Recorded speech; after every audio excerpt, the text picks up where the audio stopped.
ero lì militare nella caserma degli Alpini, vicino alla Madonna delle Grazie lì. Allora lì io mi ricordo che era il comandante, il colonnello, e lui ha detto dobbiamo resistere perché ci hanno circondati.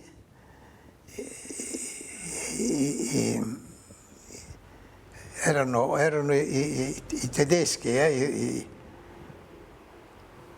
noi, il comandante nostro, il colonnello Zanier, e un altro dobbiamo resistere, e invece il generale della Giulia aveva sposato una tedesca, no?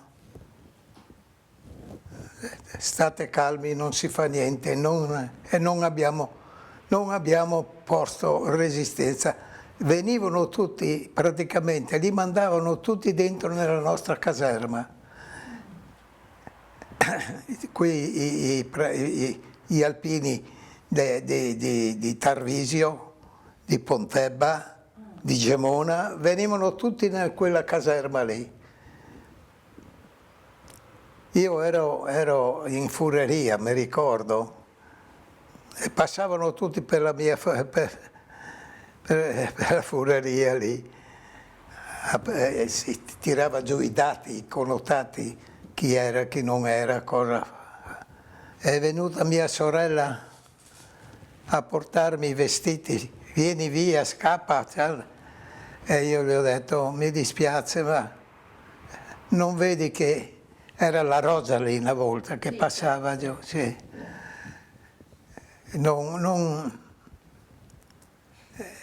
Lei piangeva, vieni, scappa, piangeva, pure Ines. Ha fatto la partigiana dopo lei. Come si chiamava? Ines Castellana, il nome non lo so, eppure aveva un nome, sì, di battaglia. Aveva un nome di battaglia, sì, sì. Lì in caserma, allora l'autista del generale era un mio paesano di Gradisca di Spilimbergo, e quello, e Albano, vieni via, andiamo, guarda che la macchina, sì, la macchina, intanto era lì sulla porta carraia che mi aspettava, è arrivato il generale. No, Zanier, quell'altro come si chiamavano? C'era due generali alla caserma, e c'era Zanier, non mi viene sul nome. Toldo.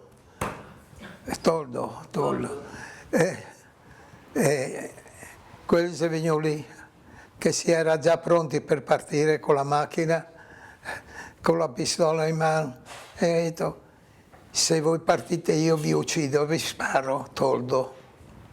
E abbiamo dovuto tornare in Drio, siamo rientrati, e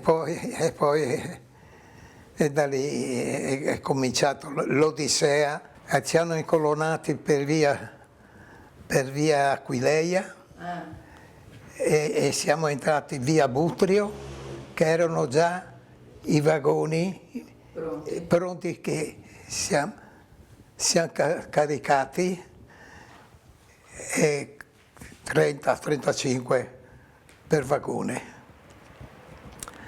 Di lì ci hanno messo nei vagoni bestiame, 30 di noi, e ci hanno portati su.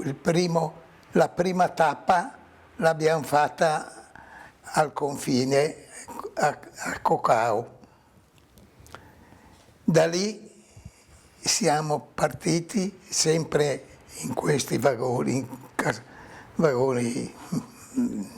Siamo andati per l'Austria, abbiamo passato l'Austria, dopodiché Cecoslovacchia,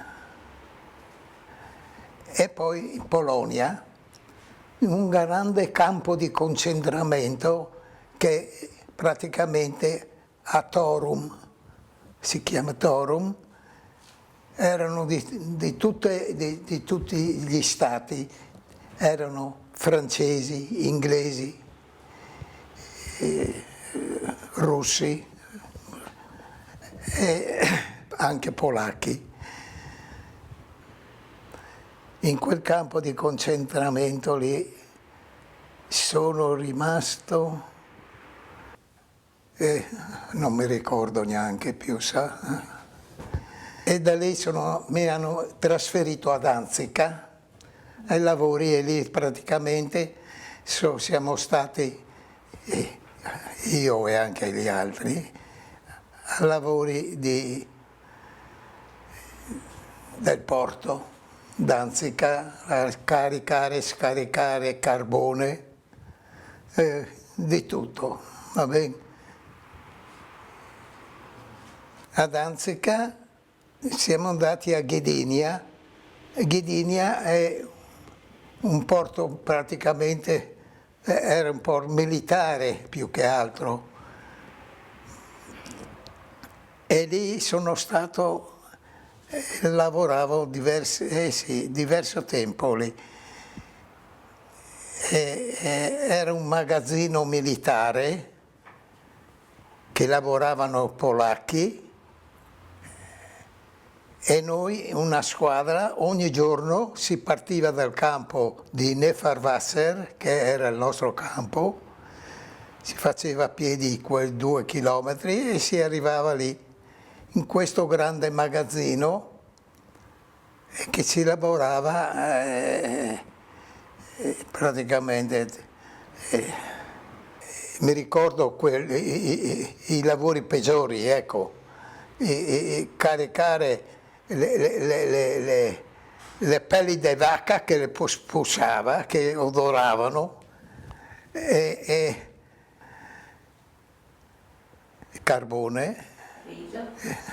Il carbone, e si entrava in campo che si era tutti sporcati, luridi, e si faceva il bagno in campo con l'acqua fredda e pregare Dio di lavarsi un poco.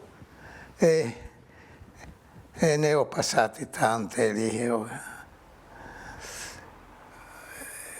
Una volta mi sono messo in una baracca dove erano i polacchi che facevano la siesta, ogni ora avevano 10 minuti di riposo, e mi sono messo con loro e mi sono tolto le scarpe che erano bagnate e le ho messe a asciugare.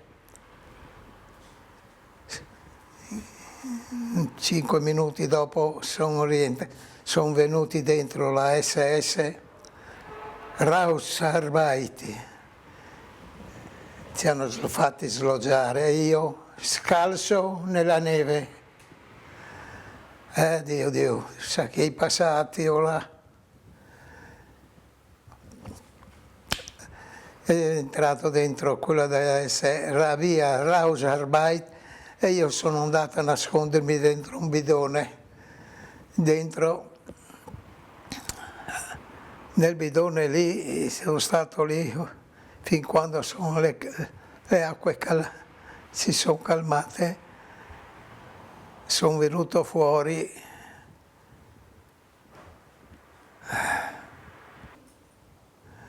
E a pensare a quelle robe lì, tornare in mente tutto quanto che ne ho passate, tante, Dio, che mi...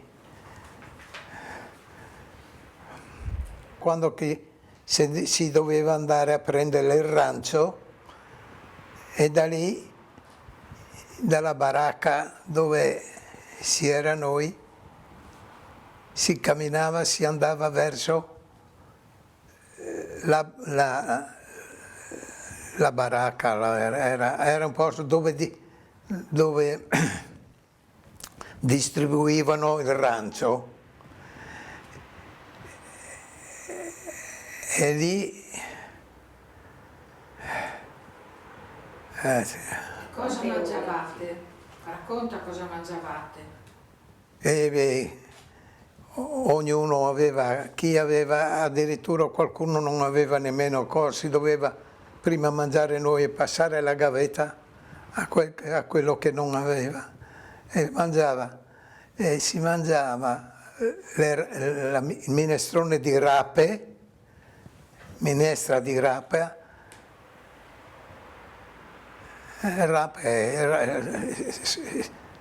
brodo di rape così fatto su, anziché un brodo, così, una minestra, ecco. Ah, Madonna Santa. Ben c'era in campo di concentramento quella volta, e lì sono venuti degli ufficiali italiani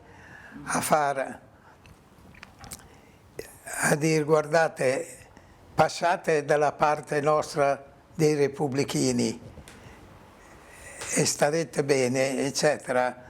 E noi che avevamo rifiutato quella volta,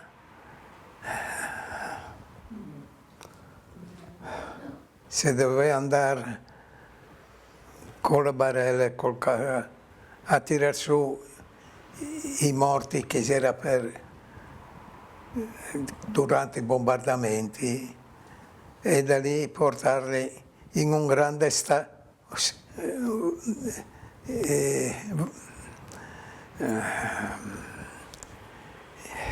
un grande capannone,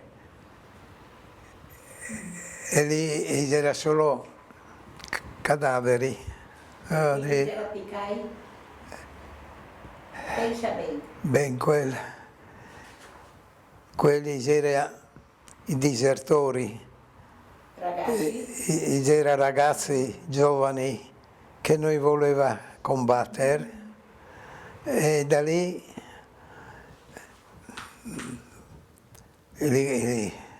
i tedeschi, le SS, li impiccava sugli alberi con la cartella disertore, e vi aspetta anche chi scappa. No, oh Madonna. E non mi ricordi più. La dura tornare a passare quei momenti lì di...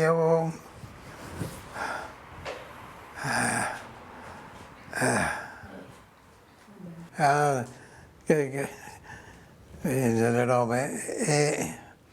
E le donne serviziate e i ragazzi appesi nei belli, c'era passare i russi e Dio mi fa ricordare robe che io non vuole ricordare.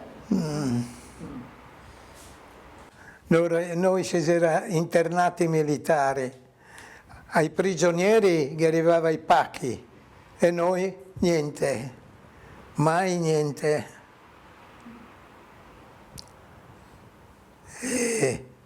Ed era quando che si era a lavorare in questo magazine, che si lavorava assieme ai polacchi, c'erano i polacchi che mi dava qualche fetta di pane, qualcosa da mangiare a noi. Era dura. E in quel grande magazzino lì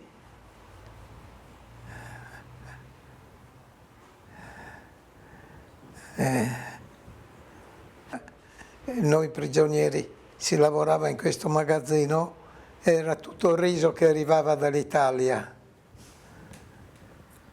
e noi con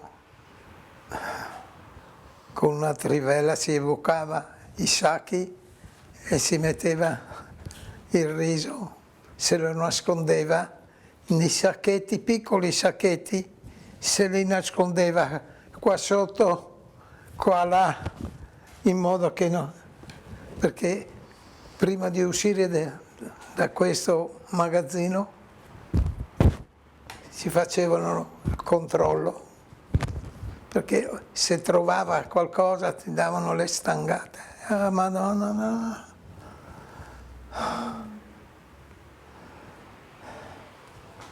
Ogni modo si portava in baracca il riso e io mi ricordo che non lo so, che c'era Natale, se cosa, che festa. Mi ricordo che ho regalato si aveva il gamelino noi, c'era il gamelino, regalava un po' di riso agli altri che non avevano niente. Ah, oddio, oddio, oddio. Il cappello, là. Porta qua il cappello, Marina, che quello ha una storia, quel cappello lì. Quando siamo stati liberati, noi si aveva il cappello di alpino, si è in divisa praticamente, no?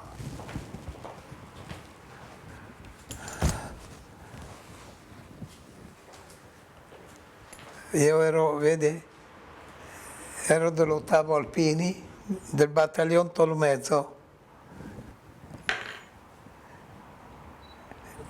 e siamo tornati indietro.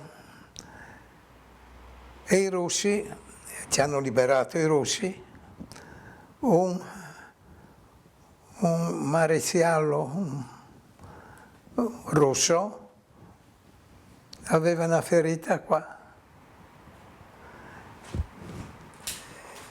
fatta dagli alpini, quando sono andati, sa che gli alpini sono andati in Russia quella volta,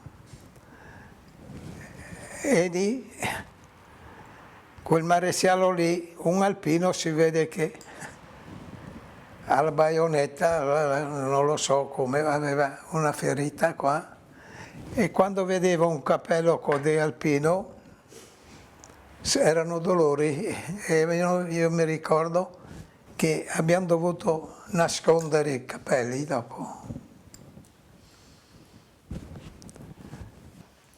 E ho dovuto nasconderlo dopo perché io gli ho detto che quello là È russo. è russo. Un po'. Lo metto in testa. Sì, sì. Pure. Com'era? È sul cappello. Ecco. Allora, tornando indietro, da questo capannone avevo l'orologio che l'avevo praticamente salvato da tutti i controlli. E io via così, ma no. Vengono avanti 2 russi, vedono l'orologio, davai, davai.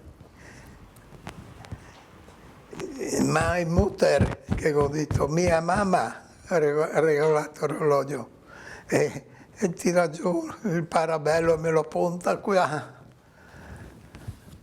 E io ho tirato via il parabello in parte e gli ho dato l'orologio. Dio, Dio, quante cose che ne passai. Anche questo cappello qua è una vita. Sì.